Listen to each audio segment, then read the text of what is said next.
আসসালামু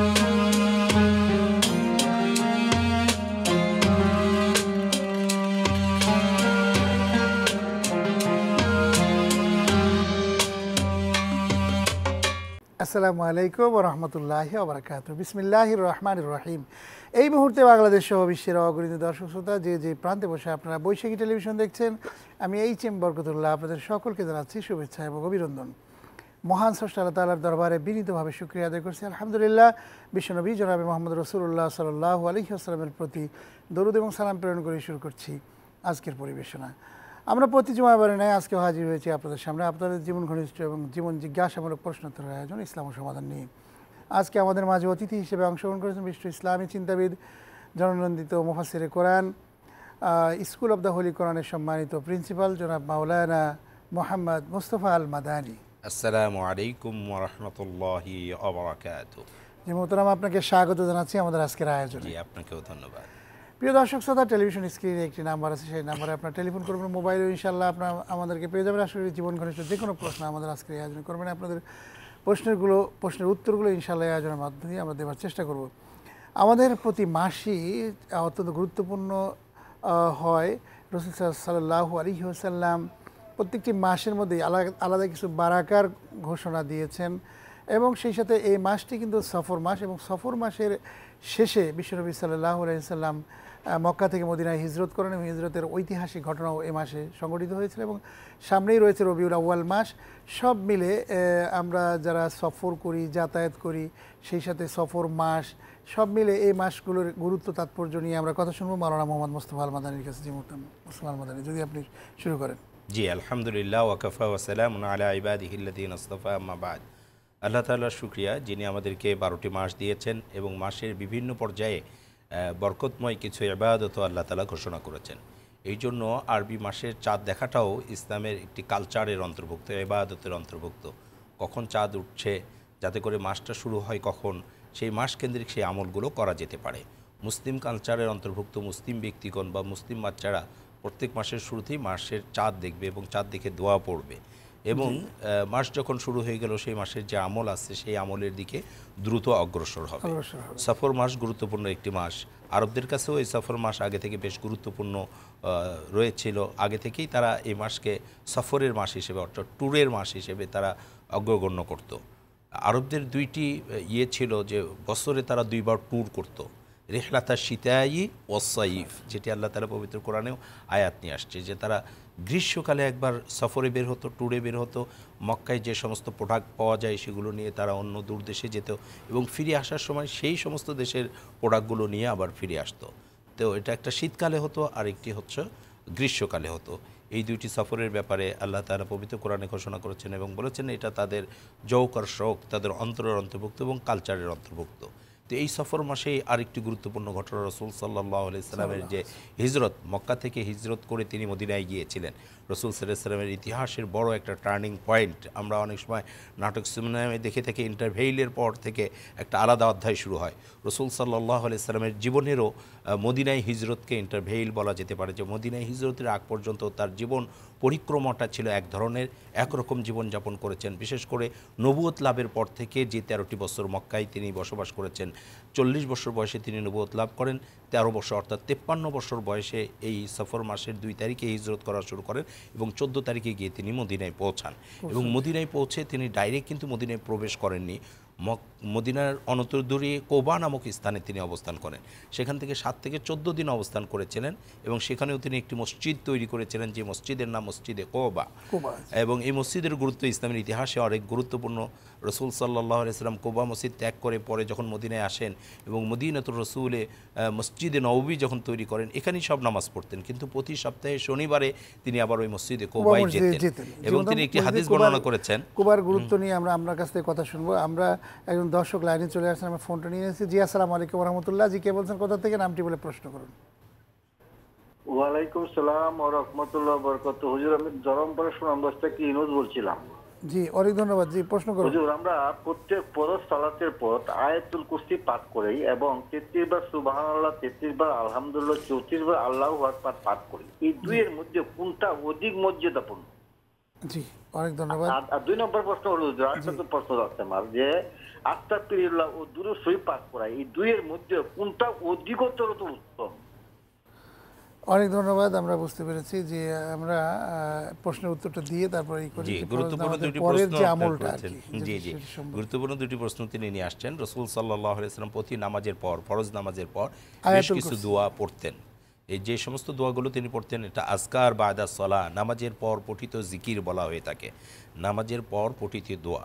তো এই দোয়াগুলোর মধ্যে আয়াতুল কুরসি একটা গুরুত্ব বহন করে এবং এর মধ্যে সুবহানাল্লাহ, আলহামদুলিল্লাহ, আল্লাহু আকবার, এটিও আবার আলাদা গুরুত্ব বহন করে। দুইটিই পড়তে হবে, একটাকে ছেড়ে আরেকটা পড়বো বা একটার চেয়ে আরেকটার গুরুত্ব বেশি, বিষয়টা এমন না। পুরস্কার দুইটার দুই রকম। আল্লাহ তাআলা দুই আমলের জন্য দুই ধরনের পুরস্কার দিবেন, কিন্তু কোনোটার চেয়ে কোনোটাকে এগিয়ে রাখার, যে যেটা এগিয়ে আছে ওটা পড়লাম, যেটা পিছিয়ে আছে ওটা পড়লাম না, এরকম নয়। বরং সুবহানাল্লাহ, আলহামদুলিল্লাহ, আল্লাহু আকবার, এটাও যেমন পড়তে হবে। এটার কারণে আল্লাহ তাআলা তার দুনিয়াবি যে বিষয়গুলো বলেছেন, বিশেষ করে ফাতেমা রাদিয়াল্লাহু তাআলা আনহাকে রাসূল সাল্লাল্লাহু আলাইহি ওয়াসাল্লাম এটা গিফট হিসেবে দিয়েছিলেন যে তুমি 5 ওয়াক্ত নামাজের পর এটা যদি আমল করো, তো দৈনন্দিন যে কাজগুলো তুমি করে থাকো এই কাজের মধ্যে তোমার সহজতা হবে, কঠিন হবে না। তুমি মানুষ শারীরিক কায়িক শ্রম করার কারণে যে ক্লান্তি বোধ করে সেই ক্লান্তি বোধ করবে না। এটি একটি ফজিলত, এই সুবহানাল্লাহ, আলহামদুলিল্লাহ, আল্লাহু আকবার। এছাড়াও প্রতি সুবহানাল্লাহর জন্য আল্লাহ তাআলা জান্নাতে একটি করে গাছ রোপণ করে থাকে, যার দূরত্ব হয়ে থাকবে যে 70 বছর একটি ঘোড়া দৌড়াইলেও এর দূরত্ব শেষ হবে না। তো এগুলো আলাদা আলাদা আবার ফজিলত বর্ণনা করা হয়েছে। এবং আয়াতুল কুরসি যেটা বলা হয়েছে, যে ব্যক্তি আয়াতুল কুরসির আমল করে তার মৃত্যু এবং জান্নাত, মৃত্যুবরণ করার সঙ্গে সঙ্গেই জান্নাত, অর্থাৎ তার জান্নাত পাওয়ার থেকে শুধু মৃত্যুবরণ করাটাই বাকি রয়ে গেল। সে যদি নিয়মিত আমল করে তাহলে জান্নাত পেয়ে যাবে। তো আমরা আয়াতুল কুরসিও পড়ব, সুবহানাল্লাহ, আলহামদুলিল্লাহ, আল্লাহু আকবারও পড়ব। আরেকটি প্রশ্ন উনি করেছিলেন যে ইস্তেগফার এবং দরুদ শরীফ, এই দুইটার মধ্যে গুরুত্ব কোনটার বেশি? দুইটারই গুরুত্ব আছে এবং দুইটার আলাদা আলাদা গুরুত্ব আছে। কোনোটা করতে গিয়ে কোনোটা ছেড়ে দেবো সেটা এমন নয়। ইস্তেগফার হচ্ছে নিজের সমস্ত গুনাহ খাতা মাপ চাওয়া, আল্লাহর কাছে বলা যায় আল্লাহ তাআলা আমি যা করেছি ভুল করেছি, আর সামনে ভুল করব না, এই জন্য ইস্তেগফার করা। এবং ইস্তেগফারের কারণে আল্লাহ তাআলা বেশি খুশি হন, বান্দার প্রতি আগ্রহী হন, বান্দার প্রতি ভালোবাসা বৃদ্ধি হয়।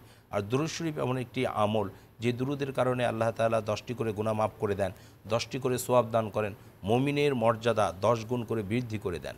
এতে মুমিনদের যে র্যাঙ্কিং আছে এই র্যাঙ্কিংয়ে 10টি করে ধাপ বৃদ্ধি করে দেন, যে 10টি করে ধাপ সে এগিয়ে গেল।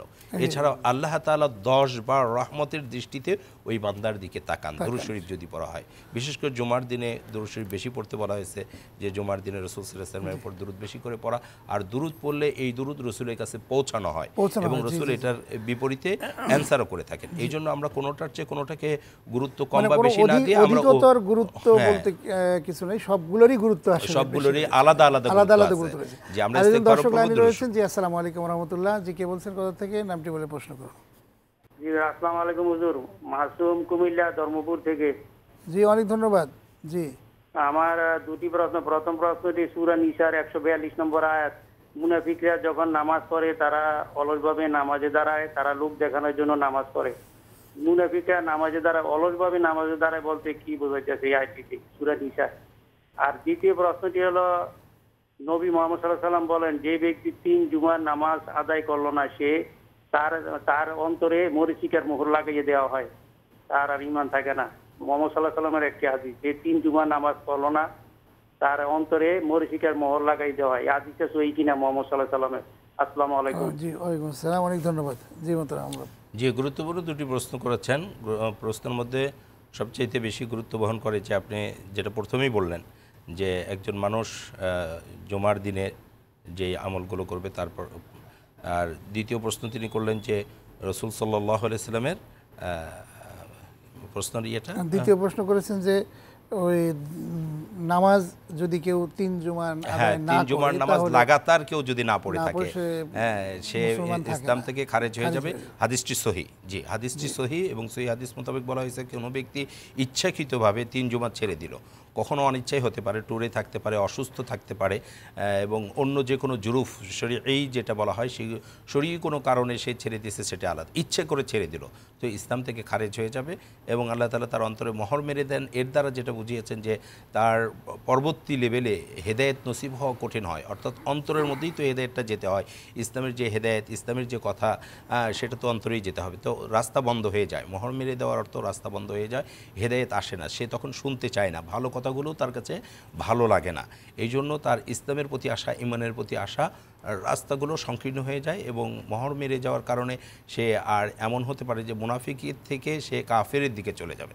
এই জন্য আমরা ইচ্ছাকৃত নামাজ ছেড়ে দেব না, এবং হাদিসটি সহিহ। এবং হাদিস তো বলে মান জি, তারাকা হাদিসে- সালাতান মুতাআম্মিদান ফাকাদ কাফারা। ওইটা আলাদা হাদিস, আর জুমার দিনে আলাদা হাদিস রয়েছে। ওই হাদিসের আলোকে একজন লোক মনে করেন যে ইচ্ছাকৃতভাবে তো কেউ ছেড়ে দেওয়াটা উচিত নয়, জি, জি, জি। কিন্তু কেউ অহরহ যদি নামাজই ছেড়ে দেয় তাহলে জি, জি, জি। সেটা কি হবে? সে কুফরি করতে থাকলো, যে মান তারাকা সালাতান মুতাআম্মিদান ফাকাদ কাফারা, যে ইচ্ছা করে নামাজ ছেড়ে দিল সে কুফরি করলো। কুফরি কাজ করতে করতে মানুষ কাফেরের দিকে চলে যায়। হ্যাঁ, একটা সময় সে কাফেরে পরিণত হয়ে যায়। এই জন্য কখনোই আমাদের উচিত হবে না ইচ্ছায় নামাজ ছেড়ে দেওয়া। এবং কখনো যদি ছেড়েই যায়, কোনো কারণে ছেড়ে গিয়েছে, তো আল্লাহ তাআলা আদায়ের ব্যবস্থা রেখেছে, যেটা কাদা আদায় করা, অথবা ট্যুরে আমরা থাকলে আল্লাহ তাআলা 2 রাকাত করে কমিয়ে দিয়েছেন, অর্থাৎ তখন কসর করতে হয়, 2 রাকাত করে পড়তে হয়। এবং এটা পড়ার বিভিন্ন সহজ সুযোগ করে দিয়েছেন, যে সফর আপনি শুরু করছেন, শুরুতেই পড়ে নিলেন, হচ্ছে আপনি জহরের আগে বের হচ্ছেন, জহর আসর একসঙ্গে পড়ে নিলেন, আর যেখানে পৌঁছাচ্ছেন সেখানে গিয়ে মাগরিব এসে একসঙ্গে পড়ে নিলেন, এবং ছোট আকারে পড়ে নিলেন। আল্লাহ তাআলা ইসলামকে সহজ করে দিয়েছেন। সহজ করে দিয়েছে, আপনি ঠিকই বলেছেন। যে আমরা আলোচনা করছিলাম যে বিষয়টি নিয়ে, যে আসলে সফরের গুরুত্ব এবং তাৎপর্য। বিশেষ করে আমরা তো অনেক জায়গায় ঘুরতে যাই, বেড়াতে যাই, সফর করতে যাই, বাইতুল্লাহতে যাই, তাছাড়াও আমরা বিভিন্ন জায়গায় যাই। তো সফরের কোনো আদব আছে কি না? জি, অবশ্যই সফর খুবই গুরুত্বপূর্ণ একটা জিনিস। মানুষ তার জীবনে অনেকবার সফরে বের হয়, নিজের ঘর থেকে বের হয়, এবং কাছের ট্যুর, দূরের ট্যুর, কাছের সফর, দূরের সফর, 2 ধরনের সফরেই বের হয়।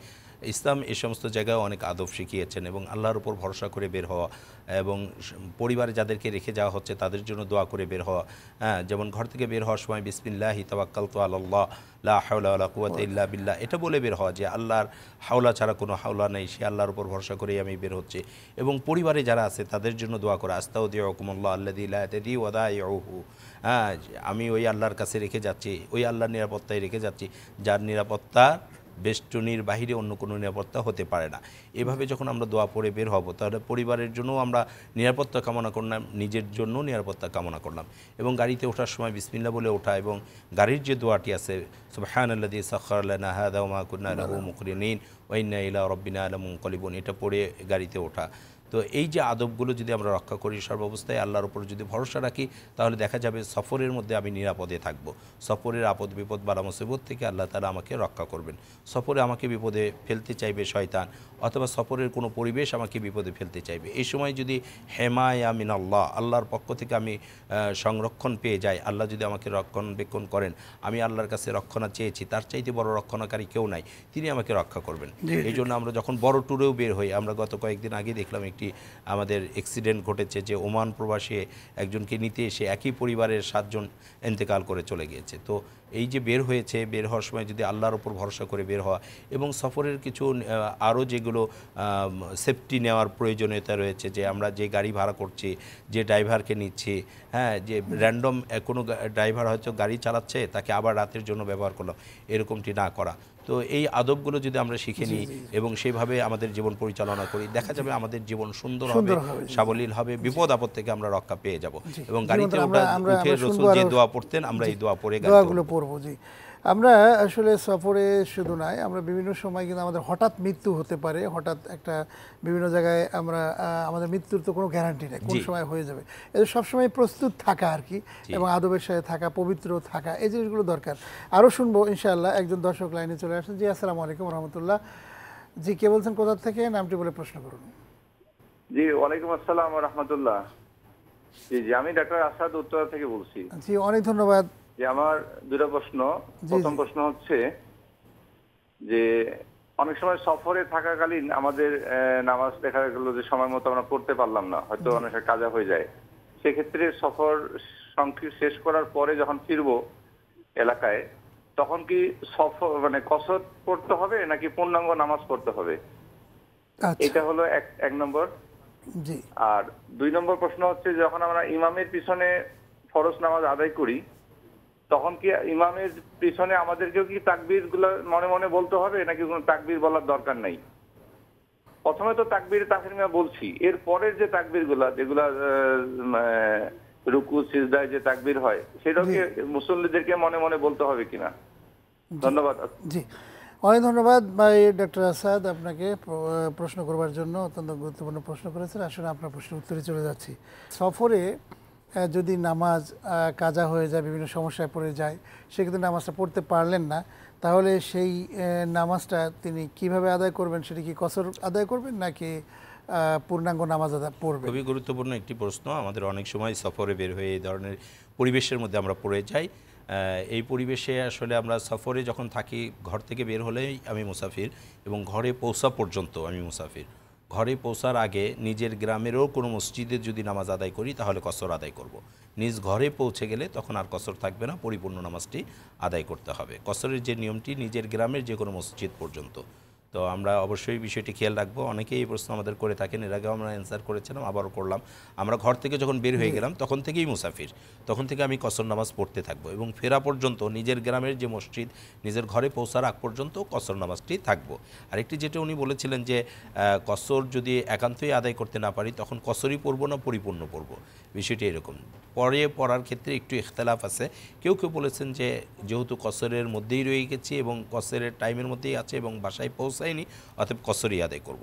আর যদি এমন হয় যে বাসায় পৌঁছে গিয়েছি তাহলে তখন আর কসর পড়বো না, পরিপূর্ণটা পড়বো। হ্যাঁ, বিষয়টি এইভাবে আমরা খেয়াল রাখবো। দ্বিতীয় প্রশ্নটি ছিল আরেকটা হচ্ছে নামাজ কাজা করার কোনো বিধান আছে কিনা? কাজা করার বিধান ইচ্ছাই কাজা করা নয়, কিন্তু কাজা হয়ে গেল, অর্থাৎ আমি সঠিক সময়ে পড়তে পারিনি কোনো কারণে, তাহলে নামাজের টাইম যেটা শুরু হয় এবং শেষ হয়, এই যে ডিউরেশন, এই ডিউরেশনের মধ্যে নামাজকে আদায় করে নেওয়া, এটা একটি বিষয়। আর ইমাম আবু হানিফা রাহমাতুল্লাহ আলাইহির মধ্যে আরেকটি বিষয় রয়ে গেছে যে ব্যক্তির নামাজ কখনোই ত্যাগ হয়নি, নামাজ ছাড়া যায়নি, সে যেন তার পরবর্তী নামাজের আগের যে নামাজটা ছাড়া গেছে সেটা যেন আদায় করে নেয়। তাহলে এই যে আদায় করে নেওয়া, এটাকেই কাদা বলা হয়। কাদা শব্দের অর্থই হচ্ছে আদায়, মানে পরিপূর্ণ করে ফেলা। যেটা আমি পড়িনি সেটাকে আদায় করে নেওয়া, অর্থাৎ এই গ্যাপটা যেন না থাকে, নামাজের সময়ের মধ্যেই যেন আমি পড়ে নিতে পারি। মানে এই কাজগুলো তো সফরের কারণেই হতে পারে বা অন্য কাজে ব্যস্ততায় থাকার কারণেই হতে পারে। অনেকেই যেটা বলেছে যে নামাজগুলো হয়তো 2, 4, 5, 10 দিন আগে আমি পড়িনি, 2, 4, 10 বছর আগে পড়িনি, এইটাকে রিপিটলি পড়তে হবে কিনা বা সময় করে, ওই ক্ষেত্রে বিধান নেই, ওইটা পড়ার প্রয়োজন নেই। ওটার জন্য ইস্তেগফার, ওটার জন্য মাপ চেয়ে নিতে হবে। কিন্তু যে নিয়মিত নামাজ পড়ছে, যে আমি আজকে ফজরের নামাজ পড়তে পারলাম না, একটু পরে উঠেছি, সূর্য উঠে গেছে, ওই সময় পড়বো কিনা, হ্যাঁ ওই সময় পড়ে নেব। জি, ধন্যবাদ। আর ডক্টর আসাদ ভাইয়ের আরেকটি প্রশ্ন আছে, আমরা সেটি দিব। একজন দর্শক লাইনে চলে আসছেন। জি, আসসালামু আলাইকুম রহমতুল্লাহ। জি, ওয়ালাইকুম আসসালাম। জি, কে বলছেন, কোথা থেকে? আসসালামু আলাইকুম, আমি আবুল কাসেম, ঢাকা থেকে বলছি। অনেক ধন্যবাদ ভাই, প্রশ্ন করুন। আমি একটা এনজিওতে চাকরি করি, এখন প্রায় 10 বছর হচ্ছে। এখন চাকরিটা ছাড়ার জন্য আমার খুব মানে সব সময় আল্লাহ পাকের কাছে আমি বলি যে আল্লাহ তুমি আমাকে এই চাকরি থেকে মুক্তি দাও, আমি ভালো যেন অন্য কোথাও যে ভালো একটা কাজ করতে পারি। কিন্তু এখনো মানে কোন রকম পাইতেছি না, ক্লু পাইতেছি না যে আমি ছাড়ি দিতে পারবো। কিন্তু আমার দাঁড় দানো আছে, ঋণও শোধাইতে পারতেছি না। কারণ এই মুহূর্তে আমি কি করতে পারি? আমি চাকরি ছাড়ার জন্য খুব আল্লাহ পাকের কাছে সবসময় বলি আল্লাহ তুমি আমাকে চাকরি কেন ছাড়বেন? ওখানে চাকরি করতে আপনার কি সমস্যা পরিলক্ষিত হচ্ছে? আপনার কি সমস্যা হচ্ছে ওখানে চাকরি করতে? জি, হালাল হারামের বিষয় হতে পারে আর কি। এই যে মানে সুদ, এই জন্যই সুদ ভিত্তিক, মানে সব মনের ভিতরে যে সুদ, যে আমি মরে গেলে আমার কি হবে। আচ্ছা, অনেক ধন্যবাদ, আমরা বুঝতে পেরেছি। আমরা সুদভিত্তিক এনজিওতে আপনি কাজ করছেন, এখান থেকে বের হওয়ার উপায় কি? অনেক ধন্যবাদ ভাই, অত্যন্ত গুরুত্বপূর্ণ প্রশ্ন। আমরা প্রশ্নের উত্তর দিব। আমাদের ডক্টর আসাদ ভাই একটি প্রশ্ন ছিল, সেই প্রশ্নের উত্তর দিয়ে আমরা ওই প্রশ্ন চলে যাব। তিনি বলেছেন যে ইমামের পিছনে নামাজ আদায় করা অবস্থায় তাকবীর দেওয়া হয়, প্রথম তাকবীর আল্লাহু আকবার, এইরকম তাকবীর কি মুক্তাদিকেও দিতে হবে কিনা? হ্যাঁ, ইমামের পিছনে নামাজ পড়তে গিয়ে মুক্তাদিকেও তাকবীর দিতে হবে।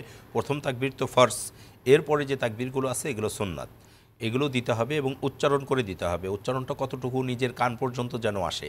মনে মনে অনেকে বলে যে আসলে মনে মনে ভিতরেই থেকে গেল, আপনার কান পর্যন্ত আওয়াজটি আসলো না, এরকমটি হলে চলবে না। মানে তাকবীরটি দিতে হবে এবং একটু উচ্চারণ করে একটু আওয়াজ নিয়েই দিতে হবে, নিজের কান পর্যন্ত যেন আওয়াজটা আসে। পরেরগুলোও দিতে হবে, অর্থাৎ পরে ইমাম সাহেব যখন আল্লাহু আকবার বলছেন মুক্তাদিও বলবেন আল্লাহু আকবার। ইমাম সাহেব যখন সামি আল্লাহু লিমান হামিদা বলে ওই সময় সামি আল্লাহু লিমান হামিদা না বলে রব্বানা লাকাল হামদ পড়বে। আর বাকি সবগুলো তাকবীর কি মুক্তাদিকেও দিতে হবে, এগুলো সুন্নাত। প্রথমটা ফরজ, বাকিগুলো সুন্নাত। জি, অনেক ধন্যবাদ। আরেকজন ভাই যে প্রশ্নটি আমরা পেয়েছি সেটি হচ্ছে যে উনি একটা এনজিওতে সুদভিত্তিক কার্যক্রমের সাথে জড়িত, সেখান থেকে বের হওয়ার কোনো পথ উনি পাচ্ছেন না, কি করণীয়? জি, খুবই গুরুত্বপূর্ণ বিষয়। তার ভিতরে আল্লাহর যে ভয়, ভয়ের কারণেই তিনি সুদ থেকে বের হয়ে আসতে চাচ্ছেন এবং প্রতিটি মানুষের অন্তরে এই ভয় থাকা দরকার। আল্লাহর কাছে কায়ু মনোবাক্যে চাইলে আল্লাহ তাআলা দিয়ে দিবেন, কোনো না কোনো রাস্তা বের করে দেবেন। আল্লাহ তাআলা নিজেই বলেছেন, ওমাই ইয়াতাওয়াক্কাল আলাল্লাহ, যে আল্লাহর উপর ভরসা করবে, ফাহুয়া হাসবু, এটা তার জন্য যথেষ্ট। ওয়ারযুকহু মিন হাইসু লা ইয়াহতাসিব, তাকে এমন জায়গা থেকে রিজিক দিবে যে সেটা চিন্তাও করেনি, এমন জায়গা থেকে রিজিক দিয়ে দিবেন। এই জন্য খুব সহসাই চাকরিটা ছেড়ে দেওয়া, আল্লাহর উপর ভরসা করা, আল্লাহর কাছে চাইতে থাকা। আল্লাহর কাছে চাওয়ার মাধ্যম হচ্ছে আল্লাহ তাআলা বলেছেন, ওয়াস্তাঈনু বিস-সাবরি ওয়াস-সালাহ, আমার কাছে নামাজ আদায় করে ধৈর্যের মাধ্যমে, ধৈর্যও ধারণ করতে হবে, নামাজও আদায় করতে হবে। আমরা কোনো অফিসে কোনো কিছু চাইতে গেলে একটা অ্যাপ্লিকেশন দিতে হয়, আল্লাহর কাছে অ্যাপ্লিকেশন দেওয়ার মাধ্যম হচ্ছে নামাজ। রসুল সাল্লাল্লাহু আলাইহি সাল্লামের সাহাবেগণ তাদের জুতার ফিতার প্রয়োজন হলেও 2 রাকাত নামাজ পড়ে আল্লাহর কাছে বলতেন, এরপরে সেটার ব্যবস্থাপনায় তারা অন্য কারো কাছে যেতেন বা বলতেন। তো আমরা কিন্তু নামাজ ভুলে গিয়েছি, সালাতুল হাজত প্রয়োজন পূরণের নামাজ, এটা আমরা পড়ি না, আমাদের পড়া দরকার। এই ভাই যিনি প্রশ্ন করলেন, তিনি আল্লাহর উপর ভরসা করে শুধু চাকরি আপনি ছেড়ে দেন আর আল্লাহর কাছে নামাজ পড়ে চাইতে থাকেন, আল্লাহ তাআলা আপনার জন্য হক হালাল রিজিকের ব্যবস্থা করে দেবেন। কারণ মানুষ তৈরির 50,000 বছর আগে আল্লাহ তাআলা রিজিক তৈরি করে রেখেছেন। হ্যাঁ, অবশ্যই হালাল পন্থায়, হালাল জায়গা থেকে আল্লাহ তাআলা আপনাকে রিজিক দিবেন ইনশাআল্লাহ তাআলা। অনেক ধন্যবাদ, আমরা জানতে পেরেছি অত্যন্ত চমৎকার প্রশ্নের উত্তর। আরেকজন দর্শক লাইনে চলে আসছে। জি, আসসালামু আলাইকুম ওয়া রাহমাতুল্লাহ। জি, কে বলছেন, কোথা থেকে, নামটি বলুন, প্রশ্ন করুন। ওয়ালাইকুম আসসালাম। জি, আসসালামু আলাইকুম, আমি ঢাকা থেকে বলছি। অনেক ধন্যবাদ। জি, আমার প্রশ্ন হলো, ফজর নামাজ ও আসর নামাজের সুন্নতের আগে নফল নামাজ পড়া যাবে? ফজর আসরে, তাই না? অনেক ধন্যবাদ। জি জি জি, খুবই গুরুত্বপূর্ণ প্রশ্ন আপনি করেছেন। আমরা অনেকেই নফল নামাজ পড়তে চাই এবং নফল নামাজের জন্য আসলে নির্দিষ্ট কোনো ওয়াক্ত নেই। নফল নামাজ যে কোনো সময় পড়া যেতে পারে। নিষিদ্ধ যে ওয়াক্ত, সূর্য উদয় হচ্ছে ওই সময় এবং সূর্য ডুবে যাচ্ছে এই সময়, আর সূর্য যখন মাথার উপর থাকে, এই 3 সময় ছাড়া যে কোনো সময় আপনি নফল নামাজ পড়তে পারেন। আর এটা ফজরের সুন্নতের আগেও হতে পারে এবং আসরের সুন্নতের আগেও হতে পারে, এমনকি পরেও হতে পারে। আপনি ফজরের আজান হয়ে গেছে, সুন্নত নামাজ পড়লেন 2 রাকাত, নামাজ শুরু হতে আরেকটু দেরি আছে বা ফরজ আরেকটু পরে পড়বেন, এই সময় আপনি যে কোনো নফল নামাজ পড়তে পারেন। আসরের নামাজও একই বিষয়। আমাদের দেশে সাধারণত 10-15 মিনিট দেরি করে নামাজ আদায় করা হয়। আজান হয়ে গিয়েছে, আপনি মসজিদে প্রবেশ করেছেন, দুখুলুল মসজিদ নামাজ পড়লেন, এরপরে আপনি ফজরের আসরের যে সুন্নত সেটা পড়লেন, এরপর সময় পেয়েছেন, আপনি যে কোনো নফল নামাজ আদায় করতে পারেন। এরপর ফরজ নামাজের সময় ফরজ পড়লেন। অর্থাৎ নফল নামাজ পড়ার জন্য নির্দিষ্ট কোনো সময় নেই, যে কোনো সুন্নতের আগে বা পরে নফল নামাজ আদায় করা যেতে পারে। জি জি, আমরা জানলাম অনেক সুন্দর গুরুত্বপূর্ণ প্রশ্নের উত্তর। এবারে আমরা একটা বিষয় আর যেটি নিয়ে আলোচনা করছিলাম তার কিছু বিষয়, যে আমরা হঠাৎ মৃত্যু হয়ে যায়, অনেক সময় হঠাৎ অ্যাক্সিডেন্ট হয়ে যায়, দুর্ঘটনার কবলে পড়ে মানুষ, এই সব আসলে আমাদের জন্য কি অকল্যাণকর, নাকি আমাদের এগুলোর থেকে বাঁচার উপায় কি, এবং কিভাবে আমরা নিজেদেরকে সেভ করতে পারি? জি, খুবই গুরুত্বপূর্ণ একটি বিষয়। মানুষের জীবনে মৃত্যু অনিবার্য একটি বিষয়। কুল্লু নাফসিন যায়িকাতুল মাউত, প্রতিটি আত্মাকেই মৃত্যুর স্বাদ গ্রহণ করতেই হবে। অতএব মৃত্যুটা আসবেই, যে কোনো সময় যে কোনো জায়গায় এটি আসতে পারে। তবে দুর্ঘটনার মৃত্যু আসলে কাম্য নয়। কখনো যদি দুর্ঘটনার মৃত্যু হয়েই যায়, আল্লাহ তাআলা তার জন্য পুরস্কার দিয়েছেন। বলেছেন, কেউ যদি আগুনে পুড়ে মারা যায় সে শহীদ, পানিতে পড়ে ডুবে যায় সে শহীদ, রাস্তায় অ্যাক্সিডেন্টে যদি কেউ মারা যায়, তো এগুলোকে আমরা আকস্মাৎ মৃত্যু বলে থাকি। এবং আমাদের মৃত্যু যে সমস্তভাবে হওয়া দরকার তার বাহিরে হঠাৎ মৃত্যু আমরা বলে থাকি, এর জন্য আল্লাহ তাআলা পুরস্কার দিয়েছেন। তো এই সমস্ত মৃত্যুকে আমরা রক্ষা করতে পারবো না ঠিক, কিন্তু আমাদের আল্লাহর উপর ভরসা করা উচিত। এবং যখনই আমরা বের হই, সফরের যে আদবগুলো আছে, সফরের যে দোয়া আছে, এগুলো পড়ে বের হয় এবং এগুলো আদায় করা। আল্লাহ তাআলা সফরেও আমাদেরকে রক্ষা করবেন। এবং অনেক সময় দেখা গিয়েছে যারা আল্লাহর উপর ভরসা করে সফরে বের হয়েছে, বড় অ্যাক্সিডেন্ট কিন্তু আল্লাহ তাআলা তাদেরকে রক্ষা করেছেন। কিন্তু একান্তই যদি কোনো হয়েই যায়, অ্যাক্সিডেন্ট সেখানে হয়েই যায়, সেখানে আল্লাহ তাআলা যেটা বলেছেন যে সেই ব্যক্তি ধৈর্য ধারণ করবে। ইদা আসাবাতহুম মুসিবা ক্বালু ইন্না লিল্লাহি ওয়া ইন্না ইলাইহি রাজিউন, যখন কোনো ব্যক্তি যে কোনো ধরনের মুসিবত অথবা অ্যাক্সিডেন্টে নিপতিত হবে, সে বলবে নিশ্চয়ই আমি আল্লাহর কাছ থেকে এসেছি, আল্লাহর কাছেই আমাকে ফিরে যেতে হবে। আর এই সমস্ত আপদ বিপদ বালা মুসিবত আল্লাহ তাআলা ঈমানের পরীক্ষার জন্য দিয়ে থাকেন। আল্লাহ তাআলা যেটা বলেছেন, লানাবলুওয়ান্নাকুম বিশাইইম মিনাল খাউফি ওয়াল জু'i ওয়া নাকসিম মিনাল আমওয়ালি ওয়াল আনফুসি ওয়াস সামারাত ওয়া বাশশিরিস সাবিরিন, যে আমি তোমাদেরকে মাঝে মাঝে ঈমানের পরীক্ষা করব বিভিন্ন সিমটম দিয়ে। তার মধ্যে অ্যাক্সিডেন্ট হতে পারে, পানিতে পুড়ে ডুবে মরা হতে পারে, আগুনে পুড়ে হতে পারে। তো এই মৃত্যুগুলো আল্লাহর পক্ষ থেকে ঈমানের পরীক্ষা। এই পরীক্ষায় কেউ নিবর্তিত হলে সে সর্বপ্রথম বলবে ইন্না লিল্লাহি ওয়া ইন্না ইলাইহি রাজিউন, যার অর্থ নিশ্চয়ই আমরা আল্লাহর কাছ থেকে এসেছি, আমাদেরকে আল্লাহর কাছেই ফিরে যেতে হবে। অনেক সময় আমরা হতাশ হয়ে যাই জি, বিভিন্ন জি, জি, এইসব কারণে, যে আমাদের বোধহয় খুব যারা অভিভাবক থাকেন, যারা চলে যায়, তার অভিভাবক থাকলে অনেক সময় অনেক কষ্ট পান জি, জি। যে এটা হয়ে গেল। তা কষ্ট পাওয়ারই কথা, কিন্তু এই কষ্টের মধ্যেও কিন্তু একটা শান্তি ভরসা এবং আল্লাহর উপর সুখবর থাকতে আছে। হবে, আল্লাহর উপর ভরসা রাখতে হবে, সবর করতে হবে। জি, কারণ জি। আল্লাহ তাআলা যেটা নিয়ে যান তার বিপরীতে ভালো কিছু দেন। অর্থাৎ যেটা নিয়ে গেছেন সেটা যেমন একটা নিয়ামত ছিল, সামনে তার জন্য বড় কোনো নিয়ামত অবশ্যই অপেক্ষা করছে, সেটা তার জন্য আসবে। এই জন্য আল্লাহর উপর অনেক সময় আমরা নিয়াহা বলে বুক ছাপড়ানো, কান্নাকাটি করা, জোরে কান্নাকাটি, শাউটিং করা, এটা ইসলামে নিষেধ করা হয়েছে যে এটা করা যাবে না। এটা না করে বরং আল্লাহর উপর ভরসা করতে হবে, আল্লাহর কাছে চাইতে হবে। যিনি মারা গেলেন তার ব্যাপারে বলতে হবে আল্লাহ যেন তাকে শাহাদাতের সর্বোত্তম মর্যাদা দান করেন। পরিবারের অন্যদের জন্য দোয়া করতে হবে যে আল্লাহ তাআলা তাদেরকে ধৈর্য ধারণ করার তৌফিক দান করেন। আর যার কাছ নিকট আত্মীয় চলে গেল, তার কান্নাটা আসতেই পারে, কান্না আসাটাকে সংবরণ করে দোয়া দুরুদ পড়তে থাকা, আল্লাহর কাছে নিয়াহা করতে থাকা, আল্লাহর দিকে ঝুঁকে পড়া যে আমরা সবাই আল্লাহর কাছ থেকে এসেছি, আল্লাহর কাছেই চলে যেতে হবে, ইনি তো চলে গেলেন, আমার প্রস্তুতি কি হবে, আমার কি হতে পারে। তো এই জাতীয় কাজের মধ্যে আমরা ব্যস্ত থাকব। আমরা বেশি কান্নাকাটি, বুক চাপড়া চাপড়ি, এবং আল্লাহকে অনেকে দোষারোপ করতে থাকে যে আমার স্বামীটাকেই নিয়ে গেল বা আমার ছেলেটাকেই নিয়ে গেল, আর কাউকে চোখে পড়লো না, এই ধরনের কথা আমাদের অনেকেই বলে থাকে। তো এইগুলো না বলে আল্লাহ তাআলা এই আত্মা দিয়েছেন, আল্লাহ তাআলার কাছে এই আত্মাগুলো চলে যাবে। কখন কাকে কিভাবে নিয়ে যাবেন এটা আল্লাহর প্ল্যানে আছে। এই প্ল্যানের সময় আমরা কি করব? অবশ্যই আল্লাহর ওপর ভরসা করব, এবং ভরসার বিকল্প আসলে কিছুই নেই। আমি যদি এই কান্না করি তাহলে ওই মৃত্যু আত্মা ফিরে আসবে না, বরং কষ্ট আরও বাড়বে, এবং মৃত্যু আত্মারও কষ্ট হবে, যিনি কাঁদছেন তারও কষ্ট হবে। অর্থাৎ যিনি কান্নাকাটি করছেন বা যারা কষ্ট পাচ্ছেন, এই কষ্টটা কান্নার মাধ্যমে নয় বরং দোয়ার মাধ্যমে প্রকাশ করা।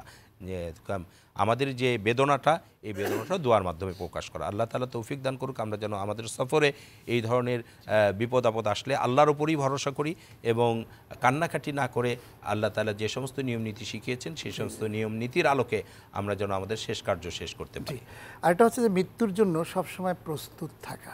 জি, আমরা কিন্তু মানে নিজেকে মনে করি যে আমরা তো অনেক বছর আরো হায়াত পাবো, আমাদের সময় আছে, আমাদের কি এই বয়সে কি হয়ে গেল, এ ধরনের সংক্ষেপে বলবেন যে আসলে আমাদের চিন্তাটা কি রাখা উচিত? মৃত্যু আসার একটা মানুষ যে আসছে এটার একটা হয়তো নিয়ম নীতি ছিল, কার পরে কে আসছে, কিন্তু যাওয়ার কিন্তু কোনো নিয়ম নীতি নেই। অতএব যে কোনো সময় আমাকে চলে যেতে হতেই পারে। এই জন্য আমাকে আমার জীবনটাকে গোছানো অবস্থায় থাকতে হবে, যেন আমি গোছানো অবস্থায় থাকি, যে কোনো সময় আল্লাহর কাছে যাওয়ার জন্য প্রস্তুত থাকি, আমি সব কিছুর জবাব দিতে পারি, আমি কোনো ঋণগ্রস্ত অনেক ধন্যবাদ দুনিয়ায় না আপনাকে। থাকি। অত্যন্ত চমৎকারভাবে আপনি আমাদের আজকের আয়োজনে কথা বলেছেন, বক্তব্য দিয়েছেন, প্রশ্নের উত্তর দিয়েছেন। বৈশাখী টেলিভিশনের পক্ষ থেকে আপনাকে অনেক ধন্যবাদ। আপনাকেও ধন্যবাদ। প্রিয় দর্শক শ্রোতা মণ্ডলী, আসুন আমরা সবসময় মৃত্যুর জন্য তৈরি থাকি, এবং আগামী দিন আমরা কি করব যদি আমাদের সুন্দর আগামীটা না হয় তাহলে কিন্তু আমরা ব্যর্থ, সে কথা কিন্তু হাদিসে স্পষ্ট এসেছে। আসুন আমরা সবাই আমাদের নিজের জীবনকে সুন্দর করবার জন্য আল্লাহর কাছে যদি ভালোভাবে উপস্থিত হতে চাই, ভালো মৃত্যু যদি আমরা চাই, তাহলে আমাদেরকে আল্লাহর বিধান অনুযায়ী প্রত্যেকটি মুহূর্তে আমাদেরকে চলতে হবে। আল্লাহ তাআলা আমাদের সেই তৌফিক দান করুক। আজ আমরা এ পর্যন্তই কথা শেষ করছি। আগামী অনুষ্ঠান দেখার আমন্ত্রণ জানাচ্ছি। আপনারা সবাই ভালো থাকুন, সুস্থ থাকুন। আল্লাহ হাফেজ। আসসালামু আলাইকুম ওয়া রাহমাতুল্লাহি ওয়া বারাকাতুহু।